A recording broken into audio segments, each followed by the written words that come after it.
3 shots cracked through the mountain darkness.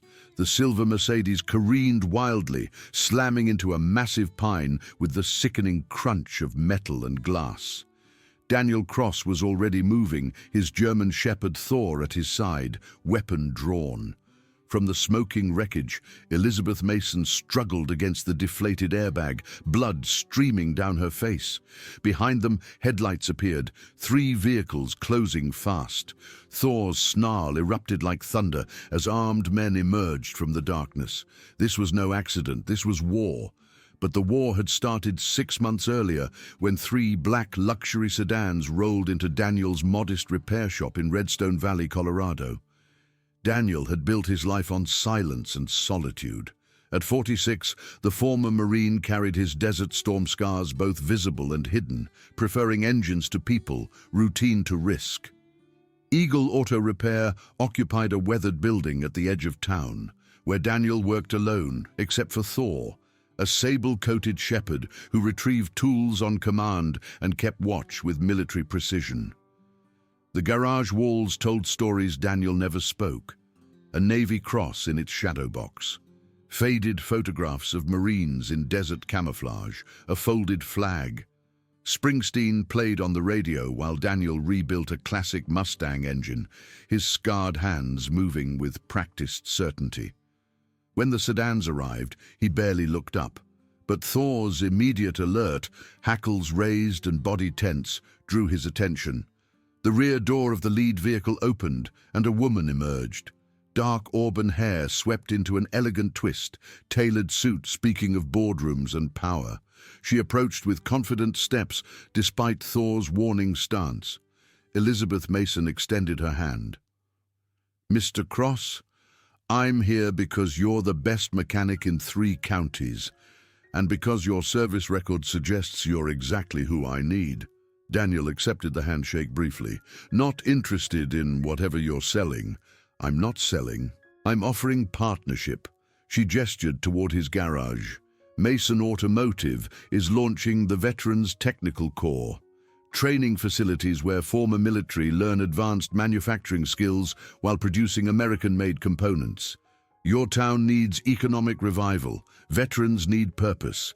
You have both the expertise and the credibility to lead it. "I work alone." Elizabeth's green eyes held steady. "My father, Colonel David Mason, commanded 3rd Battalion during Desert Storm. He spoke often of a sergeant named Cross and his captain, James Mitchell. He believed in men like you." The name struck like shrapnel. James Mitchell, his captain, his friend, who died in Daniel's arms during the Kuwait offensive, making Daniel promise to keep faith with the Marines' code. Semper Fidelis, always faithful. Daniel's jaw tightened. "Your father was a good man. But I'm not your answer." Elizabeth placed a business card on his workbench beside a faded photograph. Daniel and James, arms around each other's shoulders, young and certain beneath the desert sun. "Sleep on it. The offer stands." That evening at Murphy's Diner, Daniel's Thursday routine, the peaceful rhythm shattered when 3 men in leather jackets cornered a woman in the back booth. The same woman, Elizabeth Mason, papers spread before her. The lead man, scar cutting across his weathered face, leaned over her table. "Miss Mason, Mr. Drake sends his regards. Says the board meeting Monday won't go your way." His companion added, "Reminds you what happened to your daddy when he wouldn't cooperate." Thor's growl vibrated through the diner. Daniel was already moving, covering the distance in measured steps, the shepherd at his heel. "That's enough," Daniel said quietly, the voice that had once commanded Marines under fire. Scarface turned, irritation flickering to wariness as he registered both Daniel's stance and Thor's focused intensity. "This isn't your business. You've delivered your message. Now you're leaving." Something passed between the 3 men, a calculation of risk. They departed, but not before the guard turned back. "Better watch yourself, hero. Some fights aren't worth picking." After they left, Elizabeth approached Daniel's booth. "Thank you." That could have turned ugly. "Who are they?" "Vincent Drake's security. Drake runs Global Automotive, the corporation trying to acquire Mason Automotive through hostile takeover. When he can't buy something, he destroys it. She studied him carefully. You just put yourself on his radar. Daniel should have walked away. Instead, 3 nights later, when flames consumed his garage, he understood the cost of standing up. The arson was professional, accelerant-driven, designed to send a message. Only the community's rapid response and the volunteer fire department saved the structure from complete destruction. Elizabeth arrived while firefighters still worked, her corporate polish replaced by hastily donned jeans. "This is Drake's signature. I'm sorry you were dragged into this." Sheriff Tom Bradley, a fellow veteran, pulled Daniel aside. This was deliberate. Same accelerant used in 3 other incidents connected to Global Automotive. The town rallied. By dawn, neighbors had organized cleanup crews. Robert Jensen, a Vietnam-era firefighter, brought supplies and manpower. Helen Price coordinated food and materials. The mechanic who'd maintained careful isolation found himself surrounded by determined support. Elizabeth returned with blueprints and contracts. "Let me help rebuild. Not just your garage. The full Veterans Technical Corps facility. My father's vision. Your leadership." Daniel studied the plans, then the ruins of his livelihood, then the community that refused to let him stand alone. Thor pressed against his leg, the shepherd's steady presence anchoring him. "We start tomorrow," he said. Construction proceeded rapidly. The facility took shape. Expanded bays for training, modern equipment, office space. Veterans arrived, drawn by word of mouth, former soldiers seeking purpose and community. Tom Rodriguez from Army Motor Pools, Patricia Kim from Air Force Maintenance, William Carter from Marine Logistics. They worked alongside Redstone Valley residents, building something that mattered. But Drake's attacks continued. Supply deliveries cancelled mysteriously, permits questioned, small obstacles that Elizabeth handled with grim determination. 6 weeks into construction, Daniel found 16-year-old Luis Rivera attempting to rewire damaged computer terminals. The teenager's defensive posture and scarred hands spoke of hard living and self-taught skills. "Does your mother know you're here?" Daniel asked. Luis shrugged. "She works doubles at the hospital. Doesn't care where I am." "Who taught you electronics?" "Internet. Books."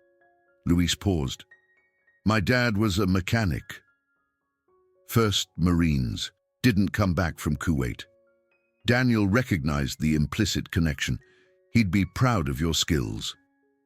Elizabeth, appearing in the doorway, offered Luis an after-school position. "We could use someone with your abilities." The center became home to broken things being repaired, buildings, vehicles, lives. Daniel found himself teaching, mentoring, leading again. The isolation he'd cultivated dissolved into purpose. Then came the boardroom battle. Global Automotive's acquisition offer threatened everything they'd built. Elizabeth fought her own board members, some corrupted by Drake's influence. Daniel accompanied her to Mason Automotive headquarters, Thor at his side. The meeting was warfare by different rules. Drake presented financial analyses, suggesting Mason's weakness.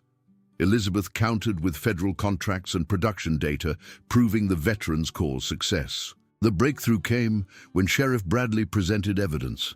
The arsonist, Derek Walsh, had been hired by Richard Stone, Mason Automotive's own attorney, who'd been feeding information to Drake for months. Phone records, financial transfers, text messages. The betrayal was complete and documented. Daniel stepped forward, addressing Drake directly. "You didn't just attack a building. You attacked the future of people who served this country. They showed more honor in combat than you've demonstrated here." The board voted decisively against Drake's offer, but victory came with costs. Federal investigations opened. Stone was arrested.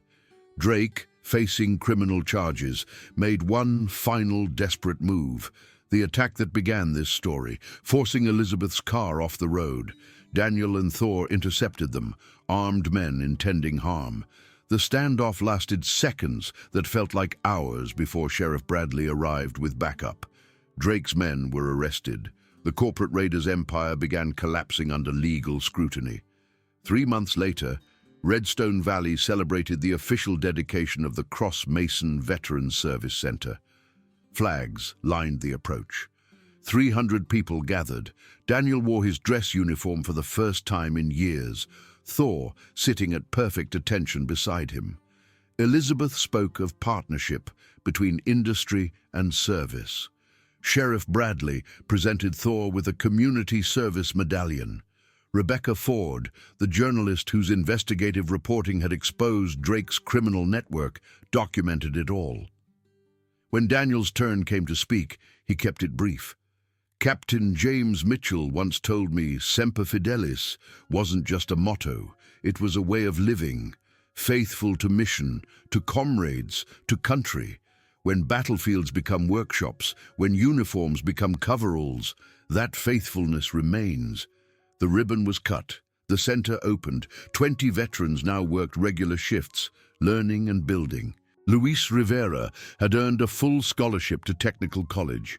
3 additional centers were planned across Colorado. That evening, as the sun set over the mountains, Daniel found Elizabeth on the facility's roof, both of them watching Redstone Valley settle into peaceful twilight. "You never answered my question about the expansion centers," she said. "Will you help establish them?" "I'll help," Daniel confirmed. "But this remains home base." They stood in comfortable silence. The partnership forged through fire now, something deeper, more lasting. Thor dozed nearby, guardian at rest. Daniel thought of James Mitchell's final words in the Kuwaiti desert, the promise to keep faith. Through years of isolation and pain, through fire and rebuilding, through standing firm when surrender seemed easier, he'd honored that promise. Below them, the center's lights glowed against gathering darkness. Veterans worked inside, building components, building futures, building community.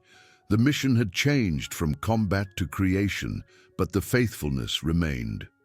"What comes next?" Daniel asked. Elizabeth's smile held promise rather than certainty. "We build, we grow, we honor what they started." Thor stirred, rising to stretch before padding to Daniel's side. The shepherd's amber eyes caught the last light, steady and certain. More than a companion, more than a working dog, a partner through everything that mattered. Daniel followed Thor toward the stairs, Elizabeth beside him. The mountains stood silhouetted against the darkening sky, eternal and watching. Tomorrow would bring new challenges, expansion, growth, the constant work of maintaining what they'd built. But tonight, they'd earned rest.